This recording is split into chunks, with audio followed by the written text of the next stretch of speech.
हमें बाबर यूसुफ साहब ज्वाइन कर चुके हैं। अस्सलाम वालेकुम बाबर साहब।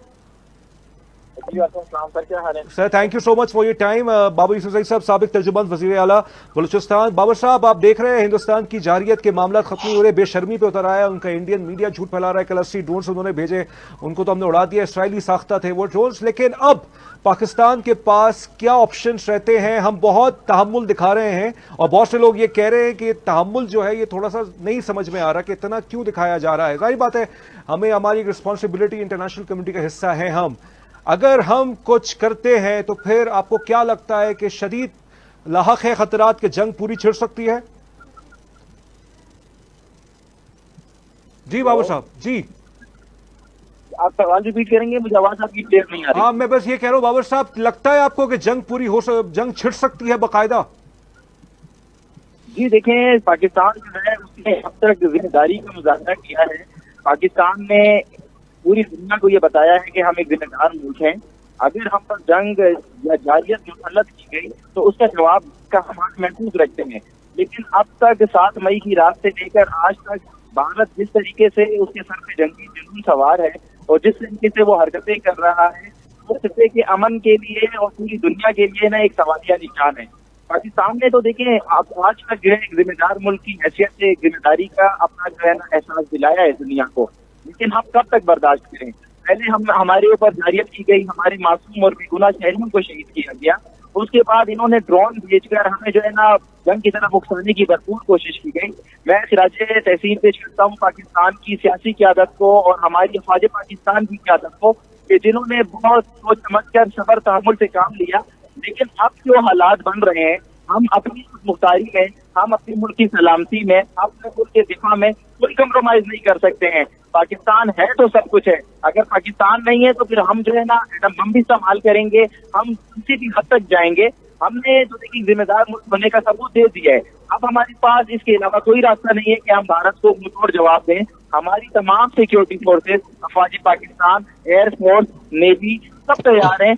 उनके साथ साथ एक सबसे अच्छी बात है वो ये है कि पाकिस्तान की जो 25 करोड़ आवाम है वो मुतहद हो चुकी है, वो अफवाज पाकिस्तान के शाना बशाना है, वो अफवाज पाकिस्तान के साथ है। तो अब हम भारत को जवाब देंगे क्योंकि बहुत हो गया। हमने बहुत सब्र से काम लिया, बहुत तहम्मुल से काम लिया। हमने दुनिया को ये कन्वे किया और एक बेहतरीन हमने डिप्लोमेसी की है। हमने अपने तमाम दोस्त ममालिक को बताया कि देखिए भारत हमारे साथ ज्यादती कर रहा है। हमने पहलगाम वाक़ये की पहले दिन से ये पेशकश की कि भारत हमारे साथ बैठे, किसी मुल्क को सालिस बनाए, किसी तीसरे मुल्क को इसमें इन्वॉल्व करे और इस वाक़ये की जो है ना फ्री एंड फेयर इन्वेस्टिगेशन होनी चाहिए।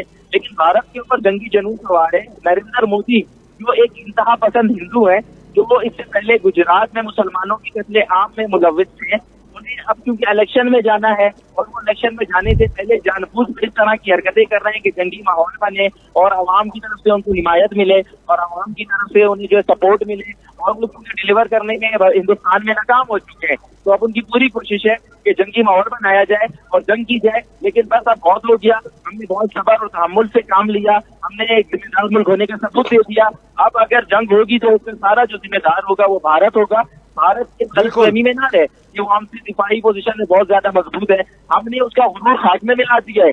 7 मई की रात को जिस तरीके से हमने उनके राफेल तैयारों को गिराया है, इस तरह जो पहले क्लेम करता था कि हमारे पास राफेल आ गए और अब हमें दुनिया में कोई बीट नहीं कर सकता, हमें कोई नहीं हरा सकता, जिस तरह हमने उसे हराया है, इस तरह हमने उसे खाक चटाई है। इंशाल्लाह आप देखेंगे कि आने वाले दिनों में अगर भारत ने इसी तरह का अपना रवैया रखा तो पाकिस्तान इंशाल्लाह भारत को सफाई से मिटा देगा। इंशाल्लाह अगर हम पर मैली नजर रखी तो हम इसको बिल्कुल जो है सफाई हस्ती से मिटा देंगे। बिल्कुल वक्त थोड़ा सा रहता है। ये मुझे बताइएगा बाबर साहब कि इंडिया का जो मीडिया है झूठ फैला रहा है, उनके 6 चैनल्स जो है इस तरह से झूठ बोलते हैं, कह रहे हैं कराची का पोर्ट उड़ा दिया गया है, लाहौर में ये हो गया है, फलाना ढिमकाना, मतलब एक फॉर्शल किस्म की, मतलब हंसी आती है अब तो इनकी चीजें देख के, रिडिकुलस किस्म की उनकी रिपोर्टिंग है। लेकिन बहरहाल हमने कंपल्सिव लायर्स जो झूठे हैं, पैथोलॉजिकल लायर्स, उनसे हमारी एक जंग चल रही है। सब में इंपॉर्टेंट यह है कि हम अपने फौज के शाना बशाना खड़े रहें। LOC अभी टेंस है, बहुत शहादतें वहां पे भी हो रही हैं हमारे सिविलियंस की, लेकिन हमें फौज का साथ देना है। कुछ ऐसे एलिमेंट्स हैं कि जो शक और शुकूक पैदा कर देते हैं सारे मामलात पे, उनके लिए कोई पैगाम है आपके पास?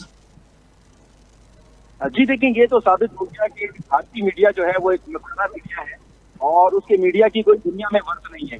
जिस तरीके से भारतीय मीडिया ने कल रात को फेक न्यूज चलाई है, जिस तरीके से उन्होंने झूठा प्रोपेगेंडा बनाया है और जिस तरीके से उन्होंने बताया है कि हम जो है ना दुनिया के लिए सिर्फ मसला है और मसले से ज्यादा कुछ भी नहीं है।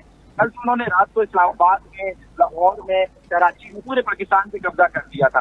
कराची पोर्ट पर भी उनके मीडिया ने कब्जा कर लिया था, लाहौर पे भी कब्जा कर लिया था और सुबह उठ के उनका वही मीडिया जो है वो माफिया मांग रहा था कि हमने झूठी खबरें फैलाई हैं। तो भारतीय मीडिया को बिल्कुल भी सीरियस लेने की जरूरत नहीं है। भारतीय मीडिया जो है वो सिर्फ मजाक के लिए और मसखरों के लिए इस वक्त किरदार अदा कर रहा है। दूसरी बात मैं आपको ये बताता चलूं कि इस दफा हमें भारत को भरपूर जवाब देना होगा, इसलिए हमें ठीक है बाबर साहब, आपकी आवाज कट गई है, लेकिन बहुत शुक्रिया आपने जो बात आखिर में की कि हमें भारत को भरपूर जवाब देना होगा। बहुत शुक्रिया आपका बाबर यूसुफजई साहब, बहुत शुक्रिया आपका।